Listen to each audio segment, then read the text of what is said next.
தந்த வீடு வீதி இருக்கு, இந்த ஊரென்ன சொந்த வீடென்ன, இந்த ஊரென்ன சொந்த வீடென்ன.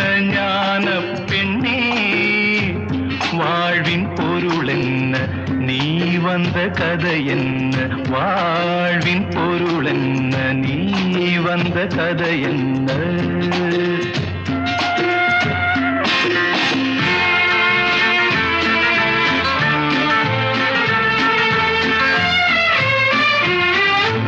நான் கேட்டு தாய் தந்தை படைத்தாரா,